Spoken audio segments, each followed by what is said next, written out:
Nesses dias atrás, um assunto que foi muito discutido na internet foi sobre, entre aspas aqui, sotaque neutro. E esse assunto ele veio para os assuntos mais comentados porque a Juliette falou sobre isso, né? A ex-BBB, que atualmente é cantora, e ela contou, né? Ela revelou como ela foi convidada para participar da dublagem de um filme e quando ela foi fazer o teste, pediram para que ela neutralizasse, entre aspas, o sotaque dela. Então eu quero analisar isso aqui porque, sinceramente, gente, eu sou fascinado por sotaques, é um assunto que eu gosto, é um assunto que me interessa, então eu quero dividir com vocês aqui algumas considerações sobre essa história de sotaques e sotaque neutro, o que é isso, se existe. Mas antes disso, já curta esse vídeo, deixa aqui embaixo no comentário um bom dia, também se inscreva no canal e ative o sininho, porque isso é muito importante para receber notificações de vídeos novos e também para ajudar aqui no canal, no engajamento do canal. Então, eu vou começar pondo aqui o vídeo no qual a Juliette conta a sua história, vamos assistir juntos aqui, e depois eu quero pôr em sequência um vídeo da Antônia Fontinelli, uma atriz polêmica, entre aspas também, né? Uma atriz polêmica que está sempre causando, sempre em tretas, sempre brigando com as pessoas, e ela deu uma resposta ontem para a Juliette. Então vamos começar assistindo aqui o vídeo da Juliette sobre sotaque neutro. E, por exemplo, eu nunca contei isso em lugar nenhum, mas eu fui convidada para fazer uma dublagem de um filme. E eu fiquei muito feliz, muito emocionada, porque eu pensei assim, caramba, um filme de projeção aí internacional, com um sotaque, uma criança vai me escutar, vai escutar um sotaque nordestino. E eu vou ficar muito feliz se eu puder contribuir com isso. Como vai ser bonito passar um filme e a criança identificar que o personagem fala igual. E eu fui muito feliz, eu fui muito emocionada. Eu cheguei lá, a primeira coisa que eu entro no estúdio, uma pessoa falou assim, ó, eu só queria te pedir uma coisa. Tem como tu neutralizar um pouquinho o teu sotaque? Na hora, eu gelei assim, mas eu já tô calejada. Aquele termo que a gente fala assim, ó, isso aí, meu filho, eu engulo com farinha. É porque a gente já tá tão acostumado. Pode vir, vem, eu sei que vai ter. E eu vou enfrentar. E aí eu respondi assim, ó, não tem como eu neutralizar meu sotaque, porque não existe sotaque neutro, certo? Não existe, não há um padrão. Eu não sou uma atriz, eu sou uma pessoa, eu não preciso mudar quem eu sou. Eu sou uma pessoa, eu tô na mídia pelo que eu sou e não por um papel que eu faço. Então eu não preciso mudar meu sotaque. Sou eu. E eu falei, não, eu só estou aqui pelo meu sotaque.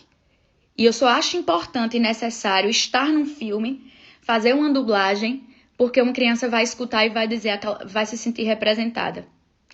E aí eu fiz, foi massa. Mesmo assim eu fiz, engoli o choro. E pura e simplesmente eu não fui pro filme, não foi a minha voz escolhida. E depois eu escutei, o filme saiu. E o filme era com sotaque padrão. Tá, essa foi a fala de Juliette e foi a fala que depois levou, né, a fanbase dela é muito engajada e levou a ser um assunto mais comentado, que não existe sotaque neutro. E daí, como eu falei ontem, Antônia Fontinelli, atriz treteira, ela vem e publica o seguinte, vamos assistir aqui a Antônia Fontinelli respondendo a história da Juliette. Gente, olha, tem uma moça chamada, eu não tive tempo de comentar isso, eu vou aproveitar agora porque eu não vou deixar isso passar batido, não. Uma moça ex-BBB, que ela insiste em ser atriz, cantora, eu sei lá o quê, sem estudar, né? Ela e sua mania de acusar todo mundo de xenofobia. Inclusive, ela me arrumou um problema muito grande com essa palhaçada dela. Ela foi fazer um teste de dublagem, né, para fazer um filme, diz que com projeção internacional, e chegou lá, pediram para ela neutralizar o sotaque, mais do que normal, e ela foi acusar a produção de xenofobia. Querida, deixa eu te falar uma coisa. Suzana Vieira é carioca. Ela fez a Maria do Carmo, que era uma nordestina. Quando pediram para ela fazer sotaque de nordestino, você acha que ela foi acusar o Agnaldo Silva ou os diretores da novela de xenofobia? Eu queria lhe pedir que, assim, te manca, vai estudar e para de ficar acusando as pessoas de xenofobia. Existe uma coisa chamada personagem, perfil de personagem, que é importante que você entenda. O sotaque era nordestino? Não, não era, porque se fosse, não teria pedido para você neutralizar. Se fossem uma personagem nordestina, não teria pedido para você neutralizar. Isso não tem a ver com xenofobia, querido. Isso tem a ver com arte, coisa que você desconhece. Sabe por quê? Porque você quer passar na frente, você quer furar a fila. Vai estudar, garota. Vai estudar. Pé no saco, isso que você é. Pois bem, aqui tem muitos elementos, tem muitos pontos para a gente poder abordar, aqui tem muitos caminhos pelos quais a gente pode se embrenhar aqui nessa história. Antes de tudo, como eu falei e repito aqui, eu sou fascinado por sotaques, eu acho maravilhosas as diferenças, eu gosto de ouvir os sotaques, eu gosto de tentar identificar as diferenças. Não sou um expert no assunto, não sou alguém que estuda com profundidade, mas eu gosto de, perceber como funcionam os sotaques, porque os sotaques, eles não são apenas, um fator de identidade regional, eles não apenas revelam de onde você vem, mas também contam um pouco da história daquela região. Então, assim, por que em certas regiões do país se fala de um modo, em outras de outro modo? Isso conta um pouco a história da construção daquela região, das levas migratórias, tanto de migrações internas quanto externas. Então, assim, por que se fala em São Paulo de um modo e no Rio de outro? Por que em Curitiba se fala de tal modo, no Rio Grande do Sul? Por que na Paraíba, ou em Pernambuco, ou no Amazonas se fala desse modo? Isso vai revelando a construção de uma nação e como foram as forças em colisão que levaram aquele sotaque. Isso vale para Portugal, isso vale para Espanha. Embora eu more aqui na Espanha, por exemplo, eu não sou alguém que conhece muito bem os sotaques aqui da Espanha. Eu sei identificar o de Madrid, que eu morei em Madrid, então sei identificar algumas coisinhas de Madrid, porque tem algumas particularidades, tem os cacuetes madrilenhos, sei identificar o de Sevilha, porque é muito característico, mas no geral não sei identificar muito bem aqui na Espanha. Mas na Itália é muito característico, né? Nas diferentes regiões da Itália. Em Nápoles, por exemplo, tem um sotaque muito próprio. Na Sicília. Então, assim, você vai para diferentes regiões, você consegue identificar. Em Roma tem um sotaque muito próprio. E no Brasil também tem grandes diferenças regionais. Nos Estados Unidos também há grandes diferenças. Então, assim, é fascinante. De fato, é um assunto muito interessante.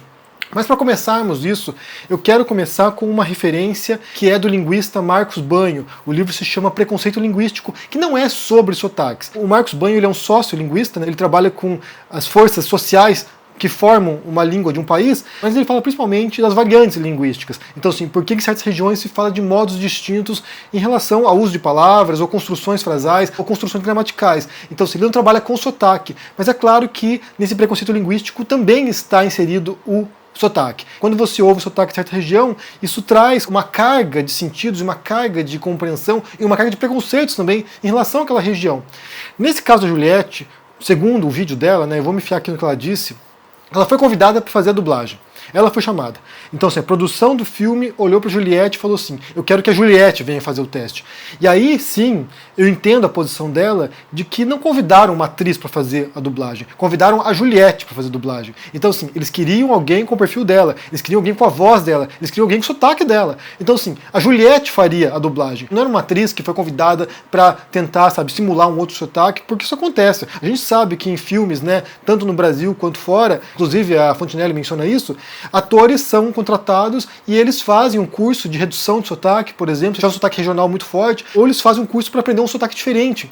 Por exemplo, né, se você pensar assim em filmes, nos Estados Unidos que se passam no sul do país, no estado do Alabama, do Mississippi, atores que não são dessa região vão lá e aprendem o sotaque para poder simular o sotaque da região. Ou um ator britânico que vai trabalhar nos Estados Unidos que vai e tenta reduzir o sotaque britânico e aprender o sotaque americano. Ou no Brasil você vê isso também, atores portugueses que vão para o Brasil e reduzem o sotaque português e aprendem o brasileiro porque o mercado de trabalho é muito maior e assim eles podem se inserir no mercado brasileiro sem precisar fazer sempre o papel de português, poder fazer o papel de um brasileiro, né? Então, assim, isso acontece, isso é frequente e eu acho que os atores, de fato, acabam se predispondo a fazer isso porque o papel exige. Então, assim, de fato, né, que eu sou obrigado a contragosto a dar também um crédito para Fontenelle, porque o que ela falou ali não é nenhum absurdo, nesse sentido, né, de um ator ter que reduzir o sotaque dele, de algum modo, né, ter que reduzir certas características mais predominantes, ou de aprender um sotaque diferente para poder interpretar um papel de uma outra região do país.